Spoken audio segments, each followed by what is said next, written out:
A new change could be coming to the Affordable Care Act. Yahoo Finance senior columnist Rick Newman has been diving into this.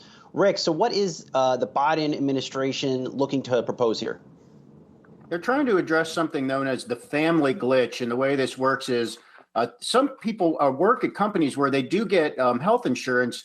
And the way to tell if that actually is affordable as a percentage of your income, you're only allowed to consider the cost of an individual plan. But of course, some people need a plan for their spouse and their kids. So what this change would do would say you're allowed to consider the cost of an entire plan that would cover everybody. And if that's above the threshold for affordability, which is about 10% of your total income, then you would qualify for subsidies under the ACA. And that would be a change because these people do not get those subsidies now. So that could affect about 5 million people. And the Biden administration estimates that about 1 million of them would actually take advantage of this change to lower the cost of health insurance. That would go into effect January 1st, so the beginning of next year. And speaking of lowering the cost of things, Rick Newman, you've been looking at Biden's waning popularity and what's contributing to it. We all know that inflation is topic number one, but that's not all. So talk to us about what else you've been seeing. Well, there's this deadline coming up on May 1st, which is when people who have student debt, there has been a moratorium on student debt payments for 2 years, going all the way back to the passage of the CARES Act in 2020. And President Trump extended that deadline, and President Biden has now extended it 3 times. So are people going to have to start making payments again on their student loans? It's not clear what the Biden administration is going to do. But meanwhile, remember, Biden did say he favored canceling student debt up to $10,000. That's not as much as Elizabeth Warren wanted to do or Bernie Sanders back in the 2020 presidential campaign. But Biden has not done that. And I think his point back then was he favors canceling student debt up to $10,000, but he wants Congress to pass a law to do that. Congress has not done that.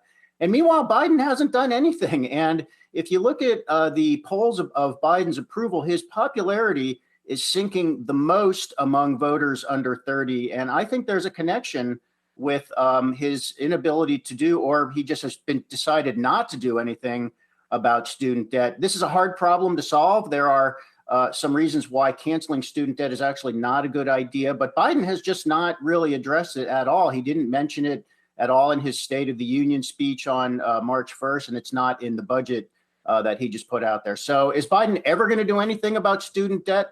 The clock is ticking. Yeah, I mean, and people like Sheila Bair, who we've spoken with and who has written op-eds on this on Yahoo Finance, have said, don't cancel all of it, but cancel it below a certain threshold. I mean, he does, to your point, like if he wanted to, he could, pass an executive order. There are other recourses he has, no? Well, it's not clear. So this is one of those things where some people say he has the authority to do this by executive action, but it would probably get challenged in court. And it would be one of those things that is pending for months or even years as we go through the court. By the way, Biden a year ago did ask his education secretary for advice. He said, can you give me a memo on whether I can actually do this or not? We've seen Biden ask for other types of reviews like this, often with a 90-day deadline. In other words, this is a matter of urgency. Get back to me quickly so we can do something.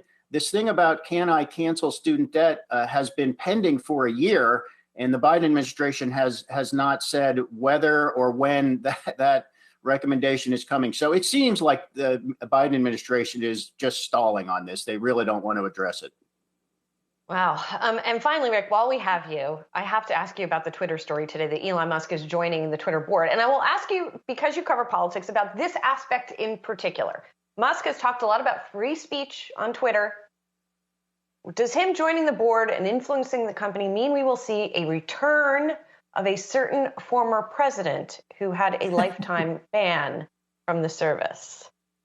What president are you talking about, Julie? Oh, President Trump? Well, Trump doesn't need Twitter because he has his own social media network now called Truth Social. Although that does not seem to be going so well. There were the 2 executives recently left. The stock has been tanking lately. If Musk cares about Donald Trump, why doesn't he just buy Truth Social? That's Trump's social media network. It's a lot cheaper than Twitter, so he could just buy the whole thing. But is Musk going to change anything at Twitter? I mean, very interesting. This whole thing about free speech has a lot to do with inaccuracies and bogus information. So that is the phrase that many far-right people use to say we should be able to put whatever lies we want onto Twitter. Musk has a different view. He just wants to sound off. Maybe the SEC needs to get involved here, because that has been a big issue, of course, with that finding by the SEC that Musk had to have his tweets approved by the general counsel of Tesla ahead of time. Remember that? So I wonder if his involvement with Twitter now is going to affect that at all. I don't think he wants to buy Truth Social, Rick. There's really nothing there. I'm still waiting to get approved on the site. I just deleted the app. There's nothing really. It just has not lived up to expectations. Rick Newman. So thanks so much. They don't even let people on, like us. They don't even let people on. That's the whole part of social media. Get people on there, try to raise capital off of user growth. Rick Newman, check you later, bud.